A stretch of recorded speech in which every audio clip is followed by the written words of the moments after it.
제목이 한인 디아스포라 세상을 향한 하나님의 선물, 글로벌 시대를 살아가는 이민자의 영성과 사명입니다. 오늘은 아브라함과 나오미, 그리고 또 나오미의 며느리 룻을 통해서 성공한 이민자와 실패한 이민자를 우리가 한번 살펴보겠습니다. 그런데 결론부터 먼저 말씀드린다면 실패한 이민자는 없습니다. 하나님이 함께 하시면 실패는 없습니다. 자, 하나님께서 아브라함을 부르셨습니다. 그래서 아브라함이 이민을 가게 됩니다. 타국으로 출국하게 되는데 그 동기는 하나님의 부르심입니다. 우리 창세기 12장 1절 한번 같이 읽으시겠습니다. 여호와께서 아브라함에게 이르시되 너는 너의 고향과 친척과 아버지의 집을 떠나 내가 내게 보여줄 땅으로 가라. 나오미와 식구들은 왜 이민을 갔을까요? 가난과 굶주림을 벗어나기 위해서 갔습니다. 경제 이민이었죠. 우리 룻기 1장 1절도 한번 같이 읽으시겠습니다. 사사들이 치리하던 때에 그 땅에 흉년이 드니라. 유다 베들레헴의 한 사람이 그의 아내와 두 아들을 데리고 모압 지방에 가서 거류하였는데, 하나님이 이렇게 직접 나타나서 모압으로 이민 가라라고 말씀하지 않으셨습니다. 경제적인 이유 때문에 너무나 가난하고 너무나 배고파서 이민을 갔습니다. 그러나 그럼에도 불구하고 그 뒤에는 하나님의 인도하시는 손길이 있었습니다. 하나님의 뜻과 계획과 섭리가 있었던 것입니다. 제 친구 중에 교회에서 만난 친구가 하나 있거든요. 근데 그 친구의 엄마가 교회에 다니는 분에게 뭘 전해주라고 무슨 보따리 꾸러미를 줬어요. 그 아줌마한테 갖다 주라고, 교회 집사님이나 권사님이시겠죠. 그러니까 이제 제 친구는 그냥 심부름하러 교회를 갔는데 그날 교회에서 저랑 만난 거예요. 저는 그런 내용은 몰랐고요. 교회 열심히 다니는 정말 참신한 청년인가 보다 그러고 친구하자 그러고 이제 친구를 맺었는데요. 정말 교회도 안 다니던 그런 초짜였습니다. 그런데 같이 친구가 되고 같이 어울리다가 보니까 어느 순간에 그 친구가 전도사가 돼 있고 또 시간이 지나니까 목사가 되었더라고요. 그래서 여러분이 무슨 이유든지 간에 어떤 이유로 미국에 오셨든지 자녀 교육이나 비즈니스나 또 어떤 이유로 교회에 나오셨든지 그 뒤에는 하나님의 인도하시는 손길이 있음을 믿습니다. 우연이란 믿는 자에게는 없습니다. 필연과 하나님의 인도하심만이 있는 줄 믿습니다. 이 디아스포라라는 우리가 단어를 먼저 좀 다뤘으면 좋겠습니다. 헬라어에서 나온 그런 단어인데요. 디아하고 스포라가 이 두 개가 붙여져서 나온 말인데, 디아는 가로지르다, 관통하다, 스포라는 씨 같은 것을 뿌리다, 흩어지게 하다, 이런 뜻입니다. 그래서 사람에게 이것을 쓸 때는 씨앗이 흩어진 것처럼 여러 곳곳에 흩어져 사는 사람들, 그런 뜻으로 우리가 이해하면 되겠습니다. 특정 인종 집단이 자의나 또는 타의에 의해서 기존에 살던 땅을 떠나 다른 지역으로, 타국으로 이동하는 현상을 말합니다. 구약에서는 이방인들 가운데 흩어져 사는 유대인들을 뜻했고요. 신약에서는 팔레스타인 지역 밖에 사는 크리스천들, 성도들을 가리키는 용어로도 사용되었습니다.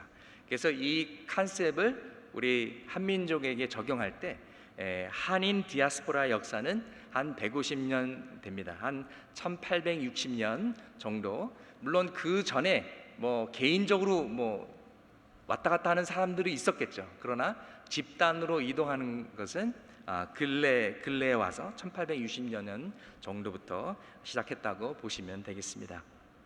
먼저 잠깐 유대인 디아스포라를 짚고 넘어가겠습니다. 유대인 디아스포라의 본격적인 시작은요, 북쪽에 있던 왕국 이스라엘이 멸망할 때였습니다. 아수르 제국에 의해서 멸망하고 더러는 포로로 끌려가고 대부분은 이렇게 추방을 당했습니다. 그래서 Lost 10 Tribes라고도 얘기를 하죠. 이스라엘의 10지파가 사라졌다, 흩어졌다, 그렇게 얘기를 하고 합니다. 그런데 남쪽에 있던 유다도 BC 606년에서부터 이제 무너지기 시작합니다. 바벨론 왕국의 느부갓네살 왕에 의해서 멸망하게 되고 1차, 2차, 3차에 거쳐서 바벨론으로 포로로 끌려가게 됩니다. 그리고 이제 신약 시대에 와서 이제 70 AD에 로마 제국에 의해서 예루살렘 성전이 파괴되고 또 이제 유대인들이 흩어져서 살게 되게 됩니다. 자, 그러면 한인들의 디아스포라는 어떨까요? 일단 큰 그룹들만 제가 집합해 보았습니다. 고려인이라고 부르는 까레이스키라는 말은요, 러시아 말로 고려인을 까레이스키라고 부른답니다. 1860년도에 한반도 북쪽에 큰 대기근이 있었습니다. 그래서 먹을 걸 찾기 위해서 많은 사람들이 이제 이동을 하기 시작했는데요.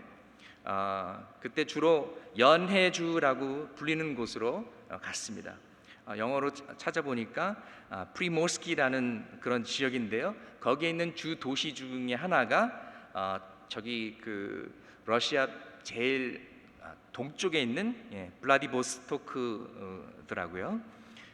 그래서 거기서 작기 시작해서 1947년에는 한 20만 명을 이루게 되었습니다. 근데 1947년에 스탈린이 이 고려인들을 강제로 추방하게 되는데요. 이 고려인들이 일본 사람들하고 비슷하게 생겼다, 일본 스파이다라고 누명을 씌워서 사형도 하고 감옥에도 가두고 대부분은 다 이렇게 강제로 추방을 하는데요. 짐이나 싣는 그런 기차에 실어가지고 40일 동안 음식도 제공하지 않고 강행군 시켜서 저 끝 나라로 다 보내게 됩니다. 그래서 어린아이들의 60%는 기차 타고 가면서 다 죽고요. 너무나 이렇게 그 황당하고 비참한 그 상황 속에서 스스로 목숨을 끊는 사람들도 상당했고, 참 어렵게 흩어졌는데 그들이 간 곳이 바로 카자흐스탄하고 우즈베키스탄입니다.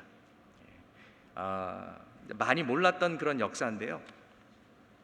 이제 고려인들이 있었고, 또 1860년 대기근이 있을 때 또 다른 그룹은 중국 쪽으로 갔습니다. 그래서 만주로 가고 소위 중국 동북 삼성이라는 길림성, 오령성, 흑룡강성 이런 곳으로 흩어졌습니다. 그래서 핸드아웃에 보시면 1910년서부터 꾸준히 이 조선족 인구가 늘어나는 것을 볼 수가 있고요. 2014년 현재는 한 200만 명 정도로 보고 있는데요. 요새 또 글로벌 시대가 돼가지고 또 중국에 있는 조선족들이 또 미국으로 오기도 하고 또 여러 나라로 또 이렇게 움직이기 때문에 정확한 숫자는 우리가 모릅니다. 자, 우리가 미국에 살고 있는데요. 한국에서는 우리를 재미교포라고 부르는데요. 이 미국 이민은 하와이 이민으로부터 시작되었습니다. 1902년 12월 22일 크리스마스를 며칠 앞두고 시작돼서 1903년에 하와이에 도착하게 됐는데요. 이것이 한국의 최초 공식 이민이었습니다. 최초로 여권이 발행된 그런 이민이었고요.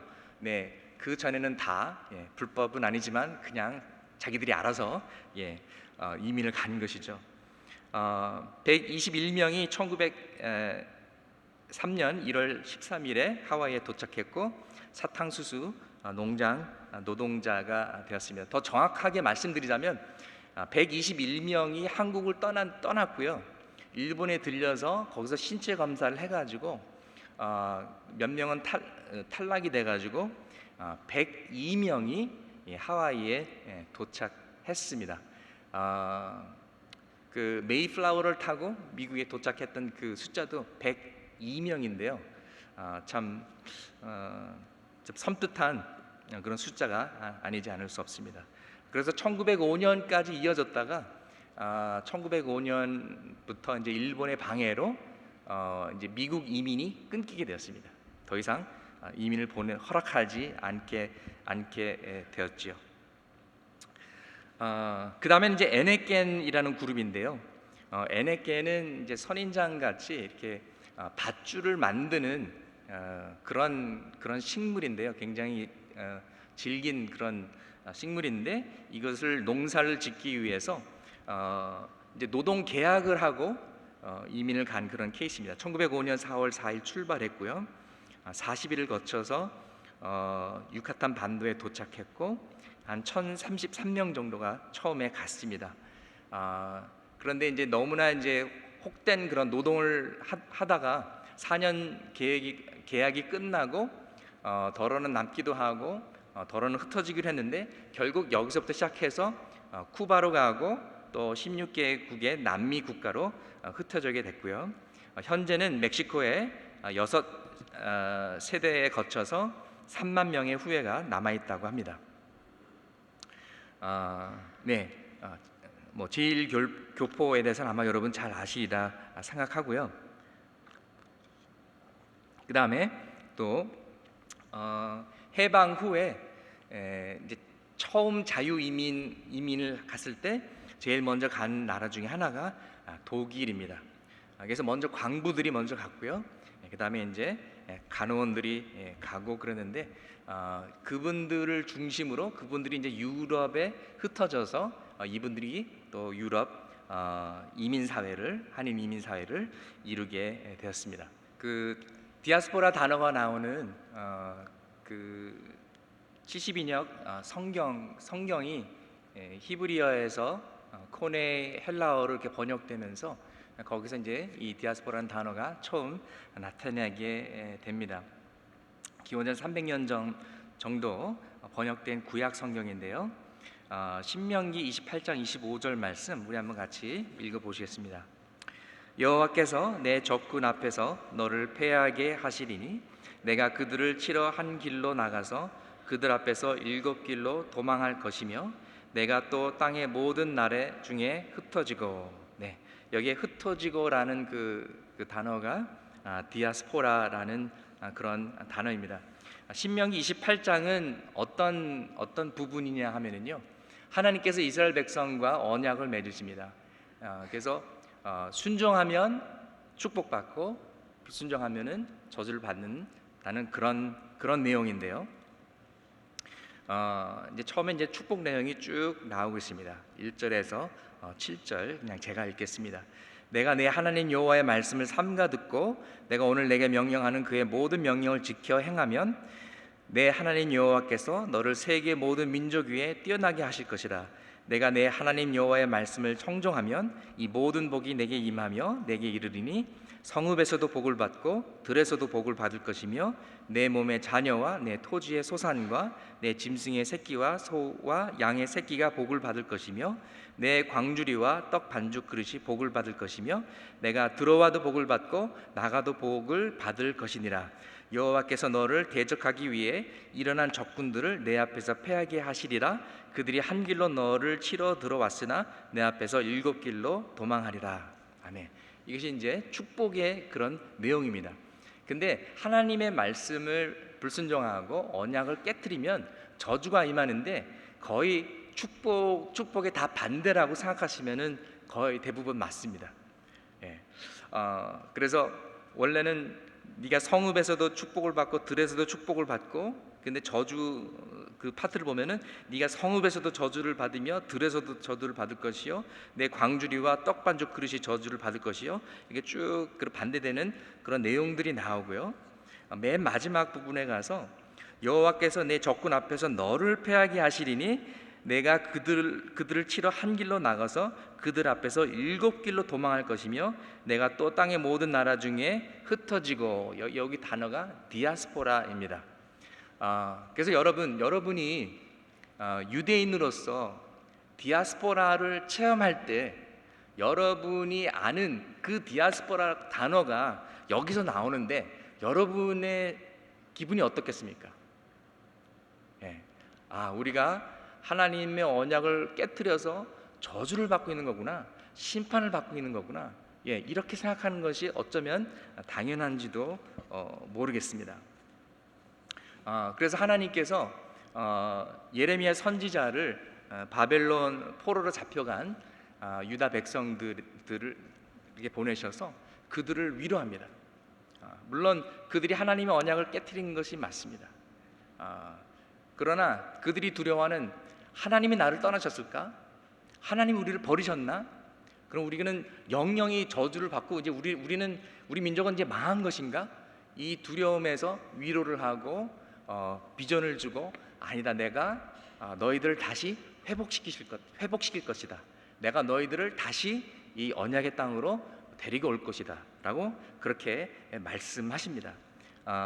예레미야 29장 10절에서 14절 한번 같이 보실까요? 하나님께서 이렇게 말씀하셨습니다. 여호와께서 이와 같이 말씀하시니라. 바벨론에서 70년이 차면 내가 너희를 돌보고 나의 선한 말을 너희에게 성취하여 너희를 이곳으로 돌아오게 하리라. 여호와의 말씀이니라. 너희를 향한 나의 생각을 내가 아나니 평안이요 재앙이 아니니라. 너희에게 미래와 희망을 주는 것이니라. 우리 그 다음 부분 같이 한번 읽으시겠습니다. 너희가 내게 부르짖으며 내게 와서 기도하면 내가 너희들의 기도를 들을 것이요 너희가 온 마음으로 나를 구하면 나를 찾을 것이요 나를 만나리라. 이것이 하나님의 계획이었습니다. 하나님은 언약의 하나님입니다. 그래서 하나님은 축복의 하나님이시자 저주의 하나님이시기도 하십니다. 어떤 분은 하나님은 사랑의 하나님이지 심판의 하나님이 아니야, 하나님은 축복의 하나님이지 저주의 하나님이 아니야 라고 생각하시는 분들도 있는데 그거는 착각입니다. 축복의 능력은 하나님에게만 있습니다. 인간이 인간을 서로 축복할 능력이 없어요. 우리가 뭐라고요? 그리고 저주의 파워도 하나님밖에는 없습니다. 뭐 아무리 미워하는 사람이 있어가지고 막 저주한다고 그래서 그 사람이 저주받는 거 아닙니다. 그냥 마음만 상할 뿐이지. 하나님에게만 축복권과 저주권이 있는 것이죠. 또 우리를 부르시는 분도 하나님이시고 우리를 흩으시는 분도 하나님이십니다. 하나님께서 아브라함을 가나안 땅으로 부르셨습니다.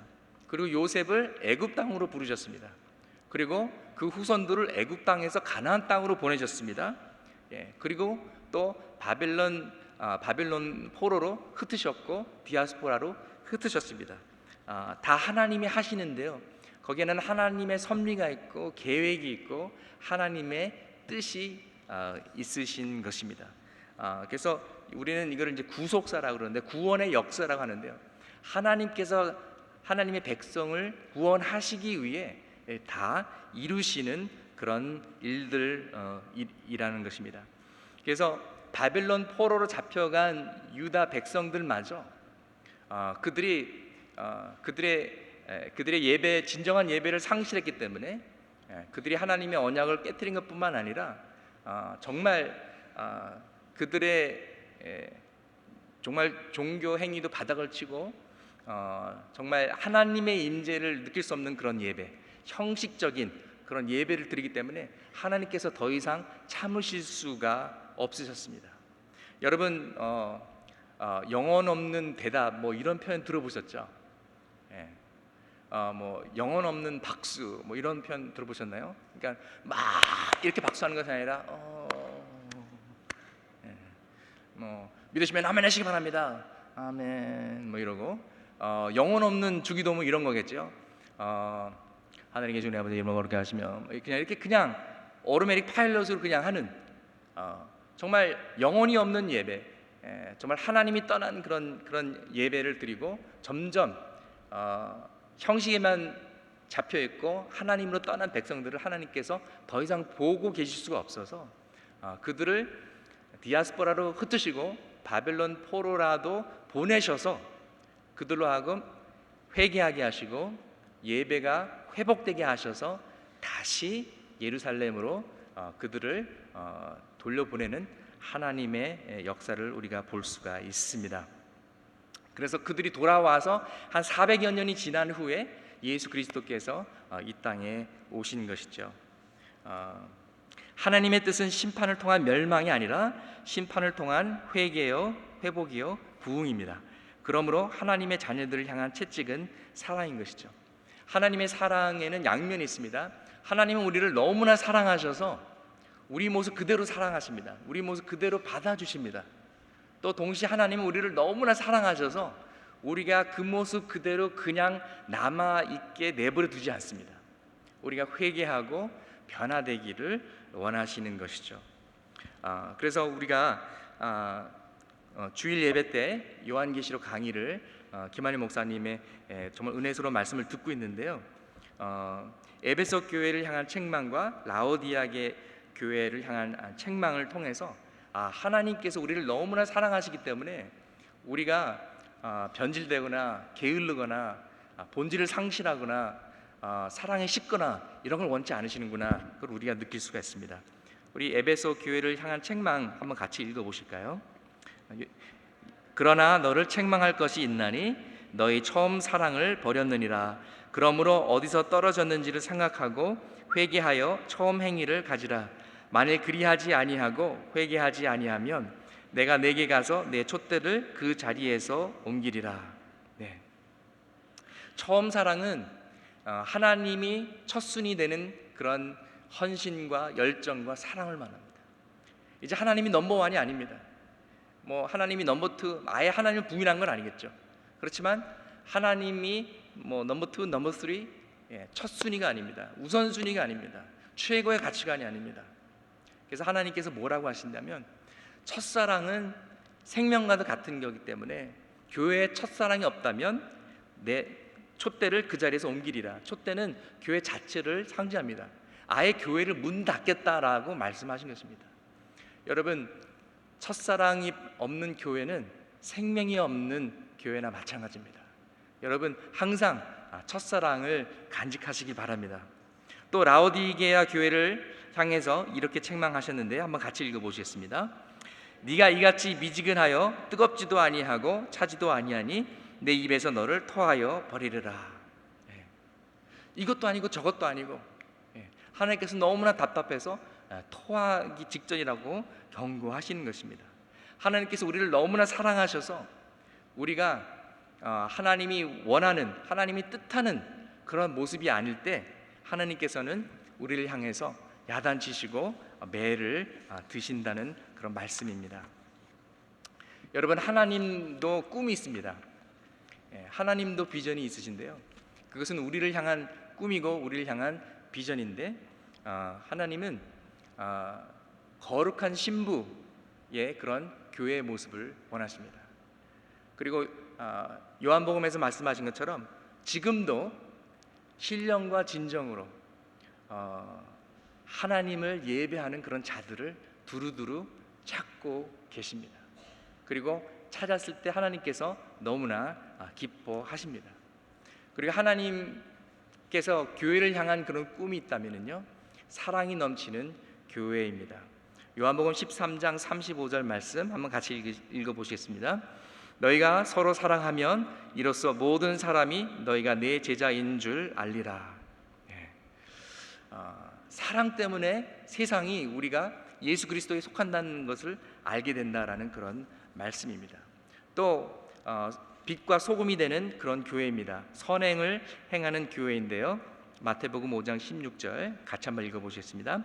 이같이 너희 빛이 사람 앞에 비치게 하여 그들로 너희 착한 행실을 보고 하늘에 계신 너희 아버지께 영광을 돌리게 하라. 아멘. 우리가 예배가 예배되게, 교회가 교회되게, 이런 정말 찬양을 하면서 정말 기도처럼 우리가 그 노래를 부르는데 바로 그런 모습이 하나님께서 우리로부터 원하시는 그런 모습입니다. 제가 들은 얘기인데요, 옛날에 공군에 대한민국 공군에서 그 이제 이제 외국에서 이제 주로 이제 미제 이제 전투기를 이제 가지고 와서 파일럿을 훈련시켜서 이제 날아다니지 않습니까? 근데 처음에 이렇게 얘기를 했대요. 만약에 사고가 나더라도 할 수 있는 데까지 전투기를 살려라. 왜냐하면 이 전투기가 어마어마하게 비싼 거기 때문에 마지막 순간까지 전투기를 버리지 말라, 이렇게 지시를 했대요. 그래서 많은 그 전투기가 이렇게 추락하고 많은 조종사들이 죽었답니다. 그런데 이렇게 자꾸 조종사들이 죽고 나니까 전투기도 전투기지만 조종사를 이렇게 하루아침에 훈련시킬 수가 없잖아요.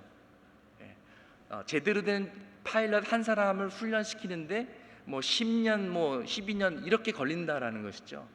그리고 또 거기에 투자되는 그 비용도 어마어마하다라는 것입니다. 그래서 그 다음부터는 전략을 바꿨답니다. 그래서 전투기에 이상이 있으면은 그냥 낙하산 타고 그냥 뛰어내려라. 전투기는 비싸도 다시 살 수 있지만 사람은 그렇게 쉽게 구할 수 있는 게 아니라는 것을 깨달은 것이죠. 여러분, 교회에서 사역보다 먼저 사람이 먼저입니다. 교회는 사람입니다. 성도입니다. 제자입니다. 그래서 우리가 사역보다는 정말 사람을 세우고 훈련시키는데 우리가 힘을 써야 될 것입니다. 한국 최초 우주인 이소연을 키우는데 260억 원이 투자됐다랍니다. 그런데 최근에 미국에 사는 동포와 결혼해서 이제 미국에서 MBA를 공부를 한다고 해요. 굉장히 아깝죠. 굉장히 아까운데 여러분은 예수 그리스도의 보혈로 산 그런 귀한 분들입니다. 여러분들이 주님을 위해서 아무것도 하지 않는다면 더 아까운 겁니다. 더 아까운 겁니다. 정말 불로 연단된 금보다도 귀한 것이 성도요, 바로 여러분들입니다.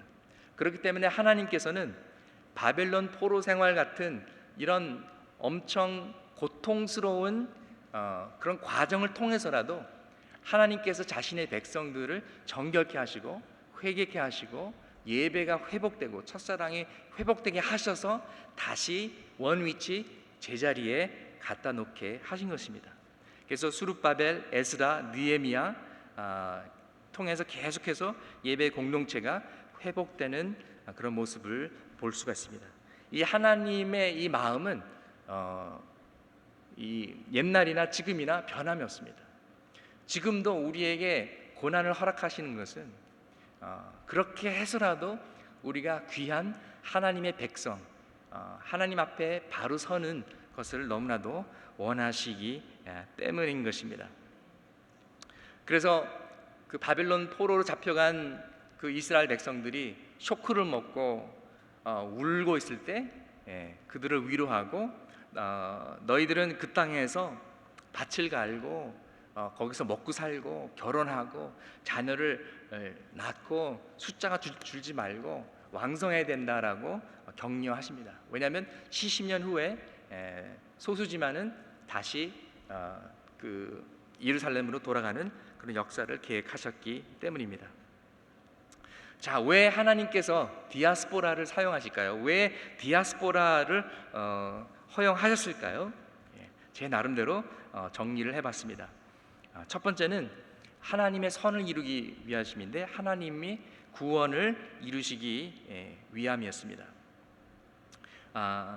요셉은 자기가 아닌 타이로 강제 이민 간 케이스입니다. 근데 요셉의 결론은 바로 이것입니다. 창세기 50장 20절 말씀 한번 같이 읽어보시겠습니다. 당신들은 나를 해하려 하였으나 하나님은 그것을 선으로 바꾸사 오늘과 같이 많은 백성의 생명을 구원하게 하시려 하셨나니. 아멘. 이것도 들은 얘기인데요, 사실인지 아닌지는 모르겠습니다. 옛날에 다른 민족들이 우리 민족을 너무나도 싫어해가지고 죽으라고 고추장을 만들어서 줬대요. 맵게 만들어가지고 이거 먹고 죽어라. 근데 한국 사람들이 너무 좋아했답니다. 고추장만 먹는 것이 아니라 그 매운 고추를 고추장에 찍어서 먹더래요. 그래서 아마 한국 사람들이 이렇게 고백했을 것입니다. 당신들은 우리를 해하려 하였으나 하나님은 그것을 맛있는 것으로 바꾸사 오늘과 같이 이렇게 맛있는 비빔밥을 먹게 하셨나니. 예, 아마 이렇게 고백을 했을지 모르겠습니다. 네, 좀 너무 썰렁하네요. 너무 힘듭니다.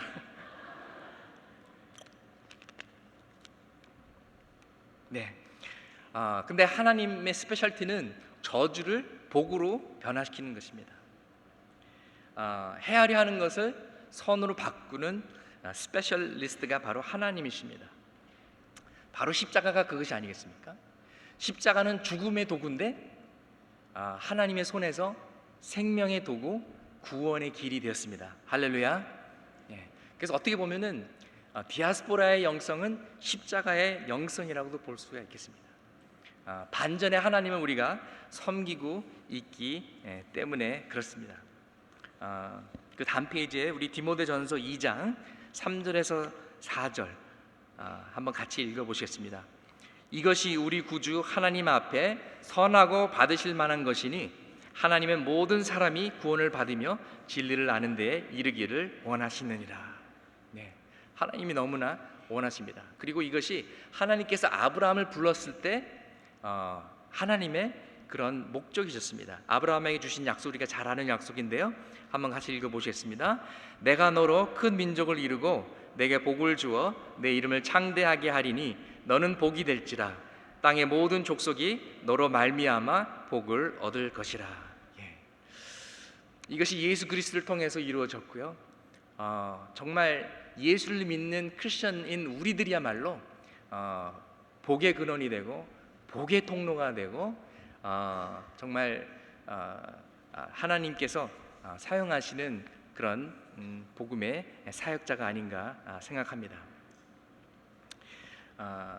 나오미는 어떻게 보면은 실패한 이민자입니다. 그래서 먼 땅에 이제 잘 살려고 먼 땅에 갔다가 쫄딱 망해가지고 빈손으로 고국에 돌아온 불쌍한 늙은 과부와 룻이라는 이방인 젊은 과부, 얼마나 불쌍합니까? 그러나 그 와중에서도 하나님께서는 구속사적 역사 가운데 일하고 계셨습니다.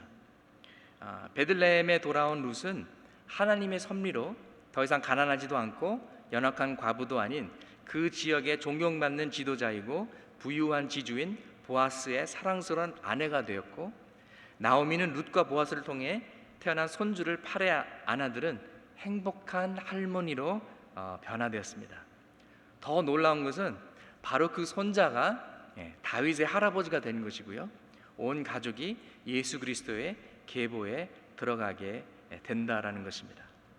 그래서 사람의 눈에는 이 사람들은 이민 실패자야, 이 사람들은 정말 고생 너무 많이 했어, 이렇게 단면적으로 볼 수 있지만 하나님의 손에는, 하나님의 계획 속에서는 그런 고통과 아픔 속에서도 하나님의 뜻을 이루시고 하나님의 구속사적 역사를 펼치신다라는 것입니다. 그래서 우리 인생의 역경 가운데 준비하신 하나님의 선물이 있는데요, 그것은 우리가 하나님을 아는 것입니다.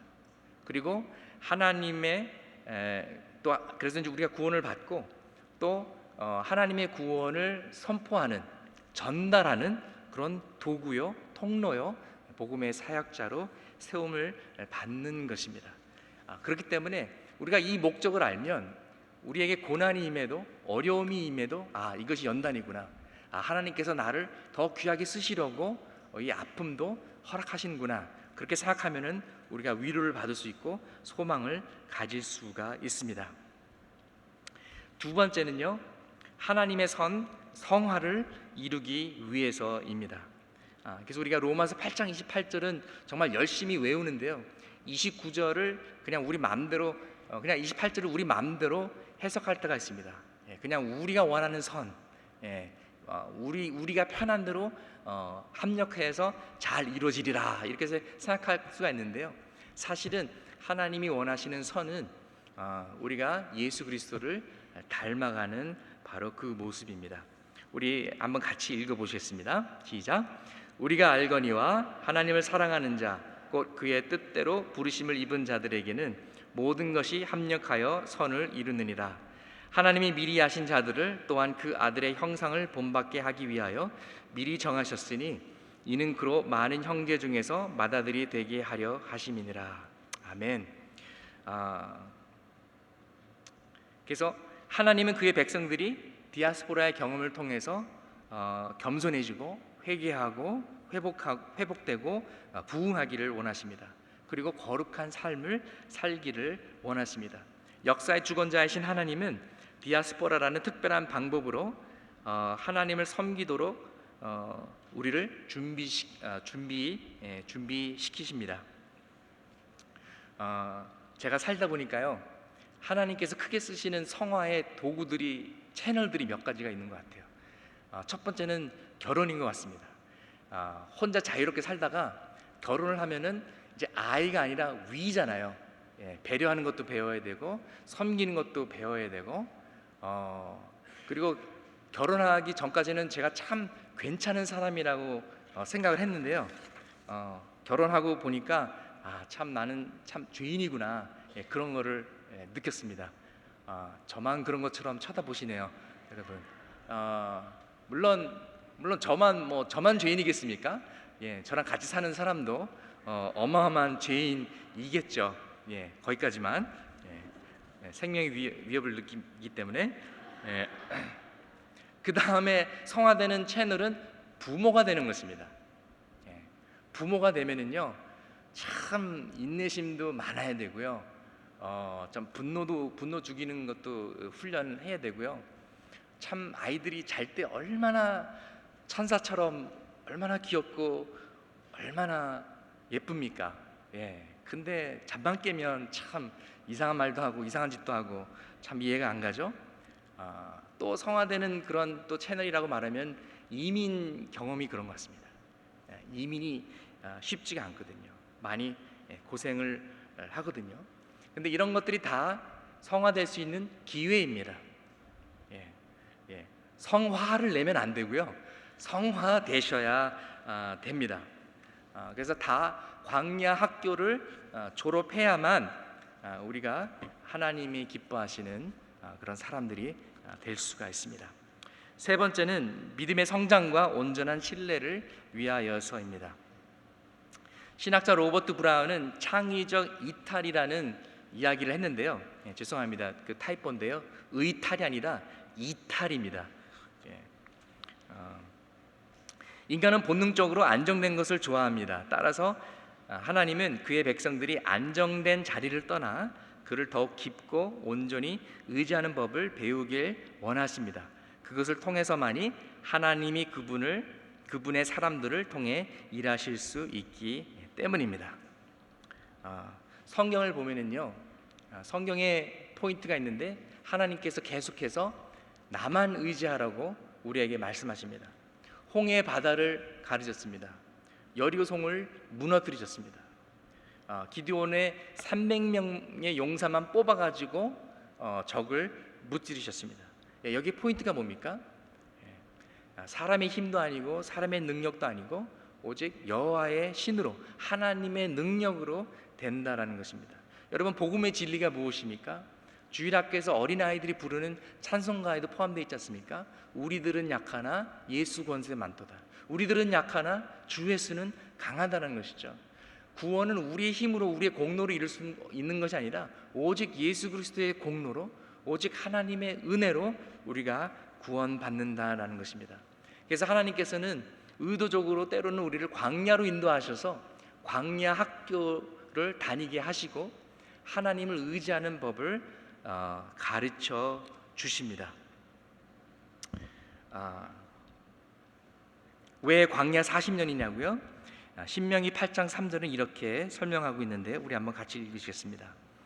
너를 낮추시며 너를 줄이게 하시며 또 너도 알지 못하며 내 조상들도 알지 못하던 만나를 내게 먹이신 것은 사람이 떡으로만 사는 것이 아니요 여호와의 입에서 나오는 모든 말씀으로 사는 줄을 내가 알게 하려 하심이니라. 사막이나 광야에는 생명이 살 수 없는 곳입니다. 전적으로 하나님만 의지해만 마실 물도 먹을 것도 얻을 수가 있는데, 그곳에서 이 광야 학교를 통해서 하나님을 절대적으로 신뢰하는, 의지하는 이 생명의 주님을 만나게 된 것이죠. 지금 이 시간에 이민이라는 물론 이민 경험이 다 조금씩 다르시겠지만요. 이민이라는 광야 학교를 졸업하신 분의 짧은 인터뷰를 우리 한번 같이 보시겠습니다. 김혜수 집사님 안녕하세요. 네, 안녕하세요 목사님. 네, 집사님 예쁜 아내와 씩씩한 아들을 두고 계시다고 들었습니다. 가족 아유, 소개 좀 해주시죠. 감사합니다. 저희 아들 김대진이하고 아내하고 그렇게 세 식구가 살고 있습니다. 네, 그렇군요. 네, 집사님도 미국에 오시기 전에 기러기 아빠를 좀 하셨다고 하셨는데 네, 그 배경하고 또 어떻게 이민 오게 되시는지 좀 말씀해 주시면 감사하겠습니다. 예, 아이하고 아내가 먼저 유학길로 미국을 먼저 오게 됐고요. 네, 미국에 와서 학업을 하다가 여기서 그냥 계속 공부하고 싶다고 그래서 제가 모든 걸 다 정리하고 2년 반 만에 같이 합류하게 됐습니다. 그러셨군요. 네. 예. 그럼 한국에서는 무슨 일을 하셨고 미국에 오서는 어떤 일을 하셨나요? 예, 한국에서는 주로 컴퓨터 업종에서 엔지니어 생활 또 영업 생활 주로 그렇게 해왔었습니다. 미국에 와서는 델리샵을 처음에 온 해부터 지금까지 하고 있습니다. 네. 데일리 샌드위치 샵을 하시려면 굉장히 부지런해야 되실 것 같은데 특별히 그 일을 원하셨던 이유가 있으셨나요?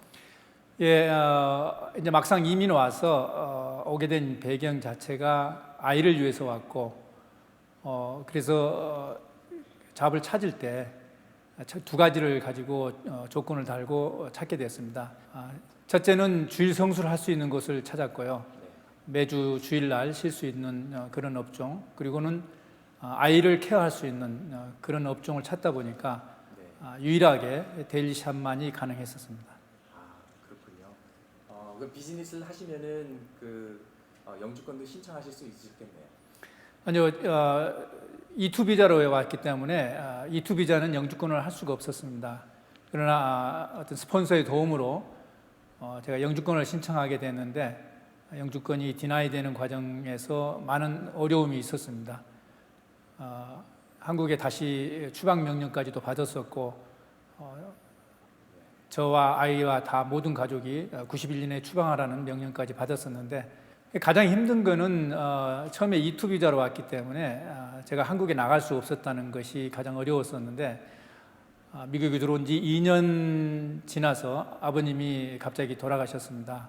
제가 장남임에도 불구하고 한국에 갈 수 없는 그런 사정이 생겨서 너무나도 힘들었고 또 내가 왜 이곳까지 와서 부모님의 임종뿐만 아니라 장례조차도 치르지 못하는 이런 상황이 됐는가. 그래서 미국을 떠날 결심까지 했었는데 마치 전 담임 목사였던 손신 목사님께서 찾아오셔서 예배와 기도와 위로를 해주셨고 그 가운데 제 마음이 좀 차분히 정리가 되었고 늘 기도하면서 지금까지 하나님의 은혜 가운데 버텨 살고 있습니다. 네, 참 그때 굉장히 마음이 아프셨겠어요.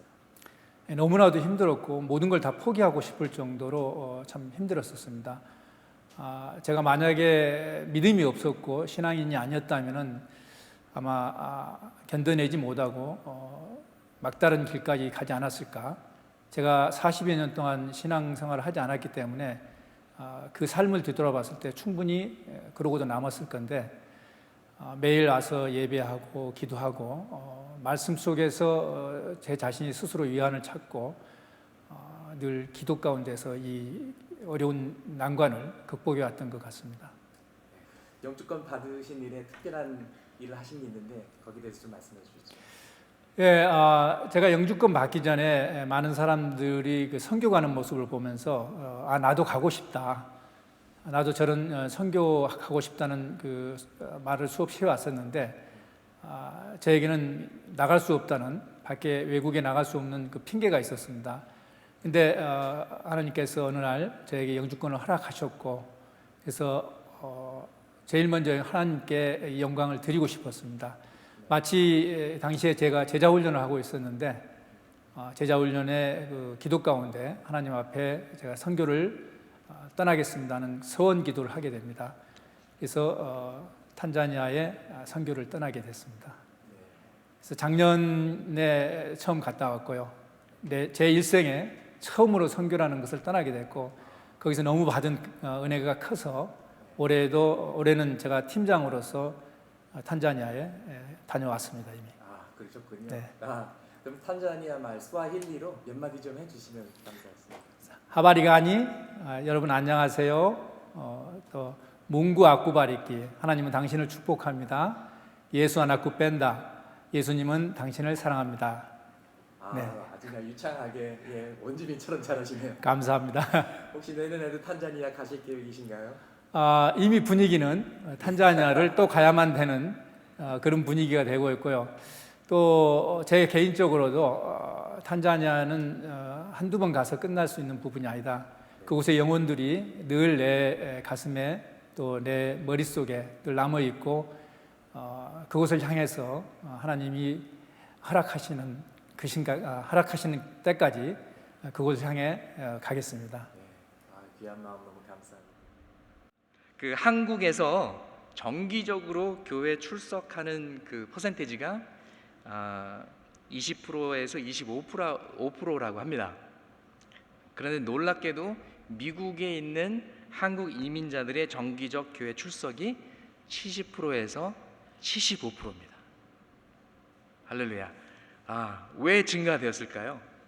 이 그 창의적 이탈이라는 이런 현상 때문에 힘든 이민 경험, 또 교회가 한인 사회의 중심이 되는 이민 사회의 특성, 이런 것 때문에 한국에서는 교회를 다니지 않던 많은 분들도 교회 나오시게 되고 김치 국물이 그립고 한국 사람이 그립고 한국말이 그립고 그러다가 이제 하나님을 알게 되는 역사가 많이 있는 것이죠.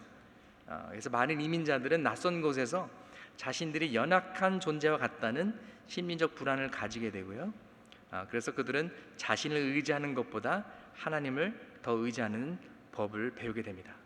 혹시 여기 계신 분들 중에서 나는 미국에 와서 예수를 믿게 되었다, 미국에 와서 교회를 다니게 되었다, 그런 분들 있으면 잠깐 손 좀 들어주시죠. 예. 할렐루야, 할렐루야. 예. 이게 바로 디아스포라의 역사입니다. 이것이 바로 하나님이 하시는 일입니다. 어떤 분들은요, 한국에서 너무나 잘 나가던 분들이에요. No way they're gonna go to church in Korea. 한국에서 그분들이 교회 갈 이유도 없고요. 백날 가도 안 가시는 분들인데 이민 생활을 통해서, 그것이 외로움이든 병이든 무엇이든지 간에 이 디아스포라 이민 역사를 통해서 하나님을 알게 되고, 또 거기서 멈추는 것이 아니라 또 복음을 전하는, 그것이 시온마켓에 가서 전도를 하는 것이든지 아니면 탄자니아에 가서 선교를 하는 것이든지, 이런 하나님의 구원의 역사가 우리를 통해서 이루어진다라는 것입니다. 우리 김현수 집사님 정말 영주권 그러면은 정말 어떻게 보면 치가 떨리고 정말 눈물이 나는 그런 것일 수도 있는데, 그 영주권이 성화되어서 이제는 탄자니아 선교를 다니게 하는 그런 도구가 된 것이죠. 이것은 하나님만이 하실 수 있는 역사임을 믿습니다. 아멘. 이렇게 한국에서는 예수를 믿지 않다가 디아스포라가 돼서 예수를 믿는 이 케이스를 하나 더 동영상 보시면서, 이번엔 독일 광부편을 보시면서 한번 보시겠습니다.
그 당시 독일에 갈 때에는 참 많은 꿈을 갖고 갔는데 막상 독일에 도착해서 보니까 너무 이 마음이 음산하더라고.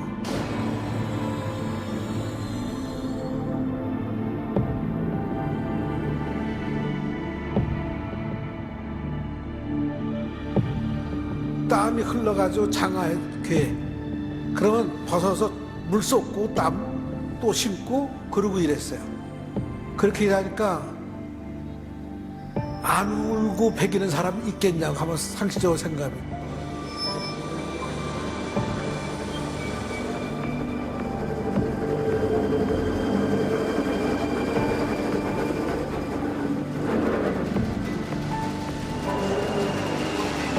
그때 그거 폭발했었으면은 완전히 시체도 못 건지고 산산조각이 났을 텐데 그것도 모르는 거야. 그 당시에는 그냥 살아남기 위해서 그냥 일해야 된다는 거야. 발 잘라진 사람도 있고 또 죽은 사람도 있고 이렇게 힘든 데를 내가 왜 왔나. 처음에 꿈 갖고 왔지만 그 꿈이 완전히 숲으로 돌아갔어. 정말 확 누르지잖아요. 소리도 들리지도 않고 거기는 사람도 없고 그러면 압사대가 그거는 시키도 못 찾는 거지. 영혼이 매장되어 없어지는 거죠.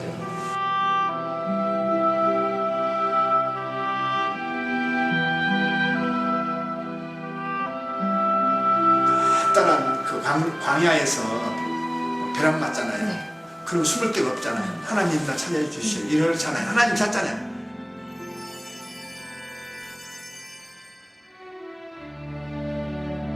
내 남편이 목사가 될 거라는 상상도 못했고 꿈도 꾸지 않았었어요. 그 전에는 하나님을 모를 때는 몰랐지.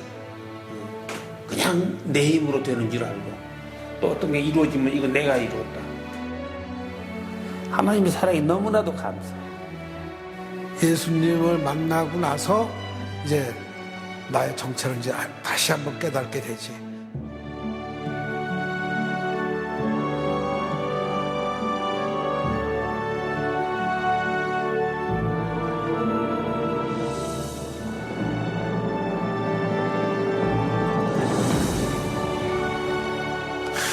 뿔뿔해져가지고 유럽 교포사회가 사실 동북 광부 출신이에요.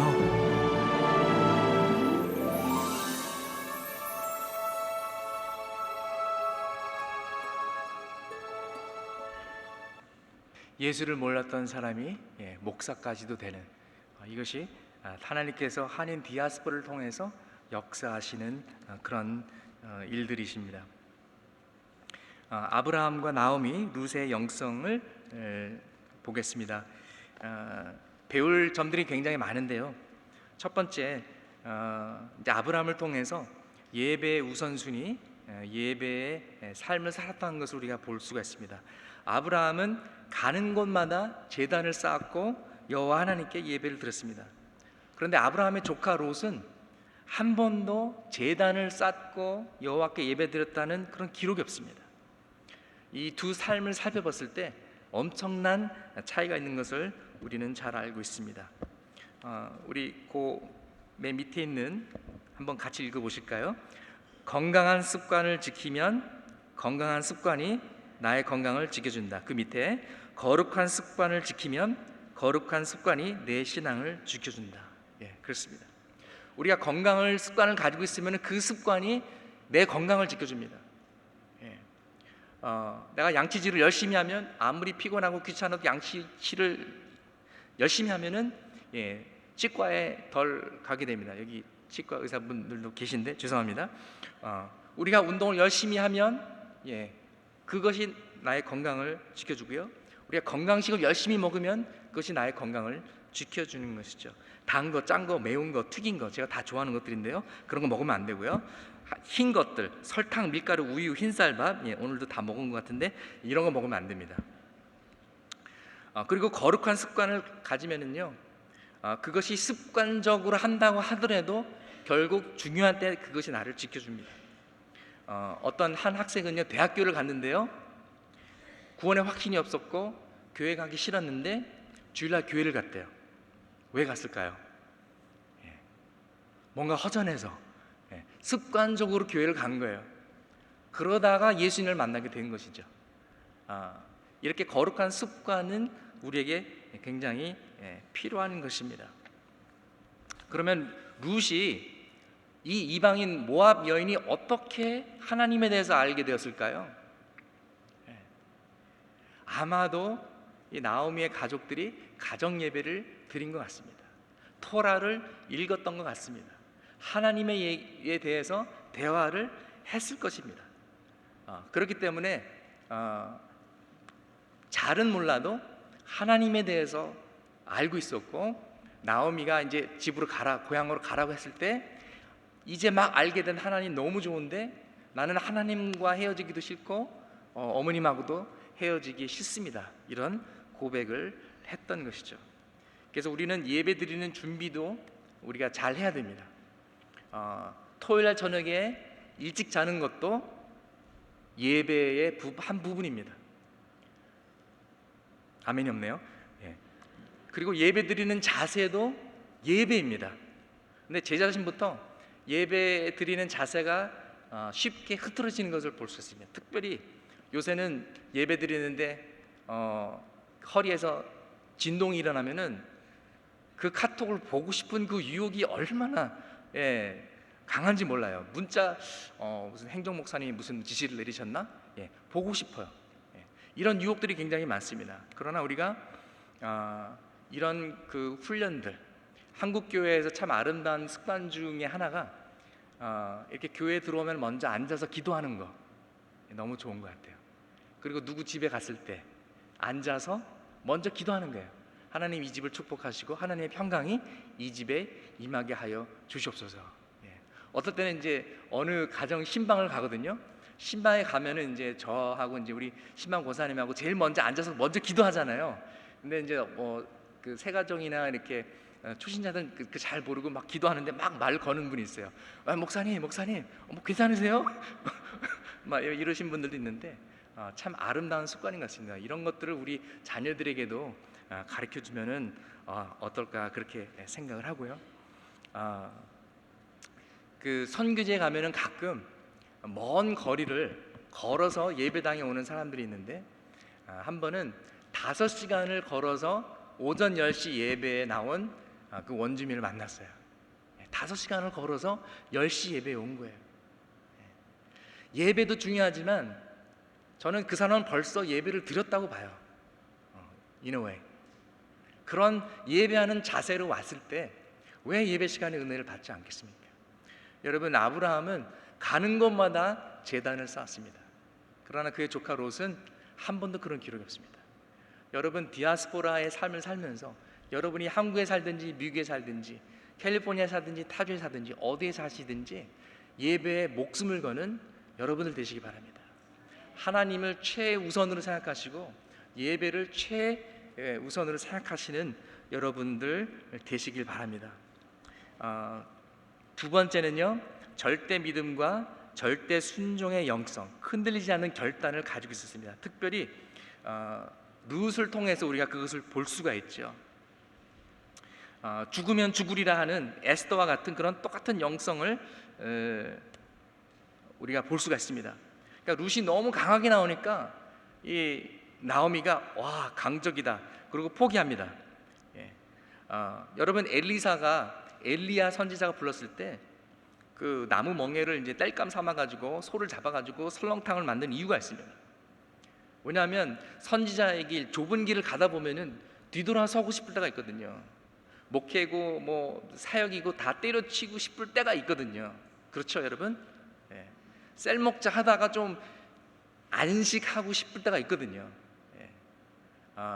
그걸 알기 때문에 엘리사는 지혜롭게 자기가 다시 농업으로 돌아가지 않도록 완전히 정리를 했던 것입니다.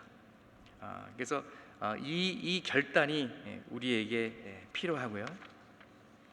세 번째는 영적 재생산의 영성입니다. 자녀의 신앙 교육을 하나님이 주신 사명으로 받았고요.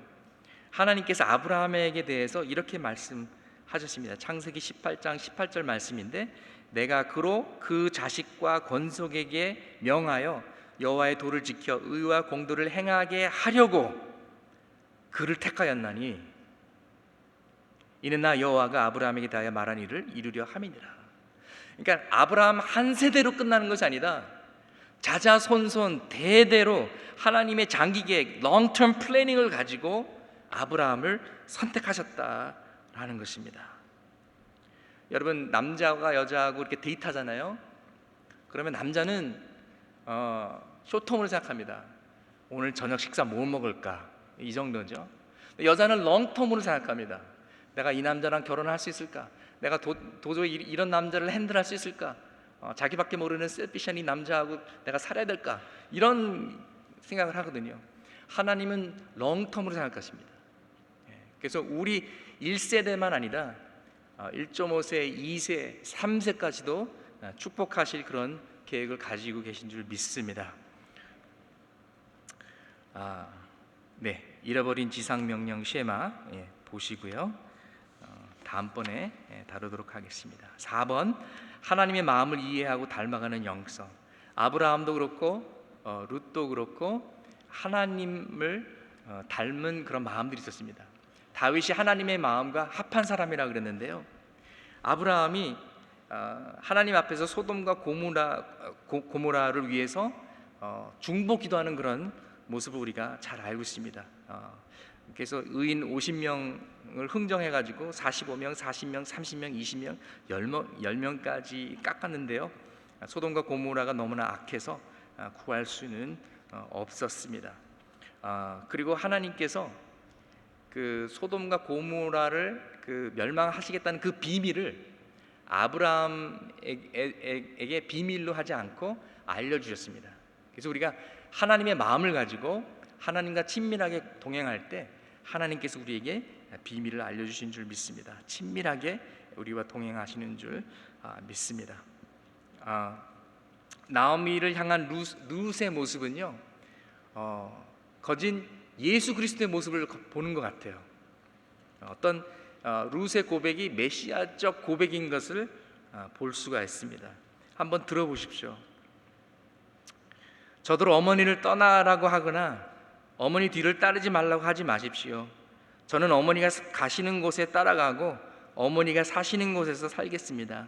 어머니의 백성이 제 백성이고 어머니의 하나님이 제 하나님이십니다.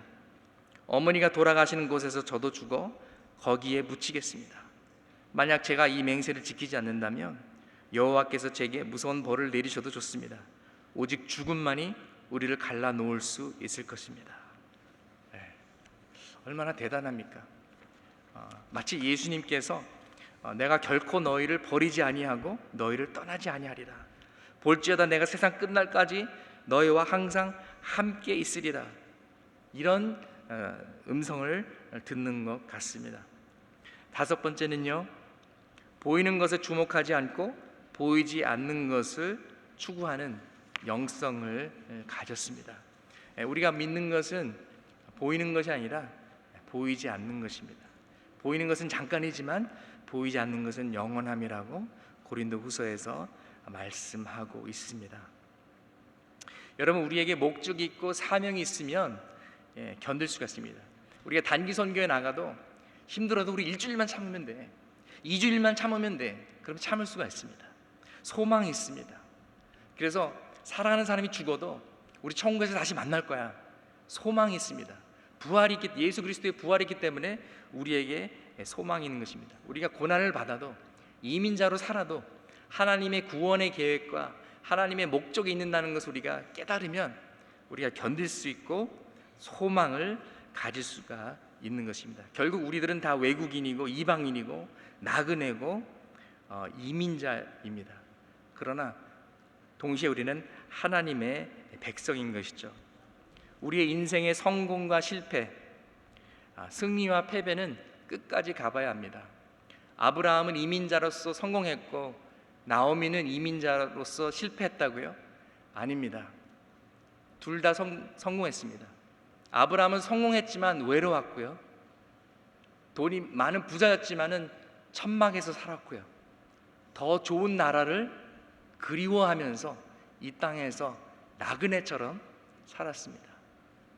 그리고 나오미는 이민 가서 남편도 잃고 큰아들도 잃고 둘째 아들도 잃고 며느리 하나는 그냥 고향으로 가고 다 잃었습니다. 완전히 쫄딱 망한 것처럼 보였습니다. 아무도 옆에 없는 것 같았습니다. 그러나 하나님을 가르쳐준 며느리가 하나님을 대신해서 그 빈자리를 지켜줬습니다.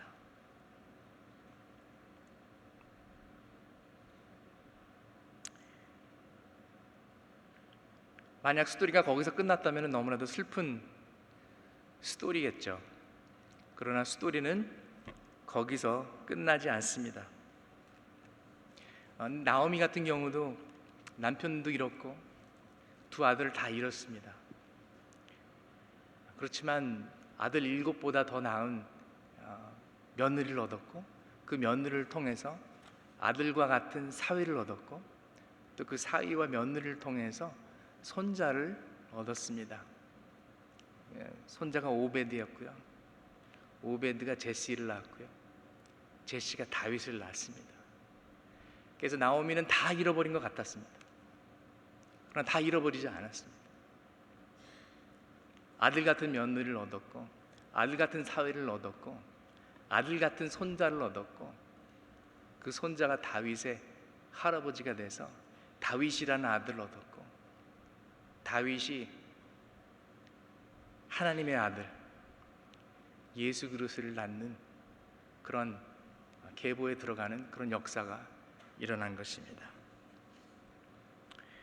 여러분의 인생에 얼마나 큰 어려움과 아픔이 있는지 저는 모릅니다. 이민 생활은 결코 쉽지 않습니다. 그러나 하나님께서 우리를 불러주셨고 특별히 이민자로서 한인 디아스포라서 우리를 불러주셨습니다. 숫자적으로는 중국 디아스포라가 중국 이민자들이 더 많습니다. 그러나 유엔에 196개국이 있는데요 176개국이 넘는 나라에 제일 많은 숫자의 나라에 한민족이 다 들어가 있고요. 이제 한국 분들은 이제 불법으로 많이 하니까 이제 아마 196나라에 다 들어가 있을 거예요. 그리고 가는 곳마다 뭐 식당이나 비즈니스가 아니라 교회를 세운다라는 것이죠. 여러분 분명히 하나님께서 우리를 향한 그런 선한 뜻이 계십니다. 그래서 여러분 정말 그 소망과 그 비전을 가지고 사시고요. 또 여러분의 자녀들, 또 손주들, 여러분의 식구들도 하나님의 축복과 은혜를 누리시길 주님의 이름으로 축원합니다.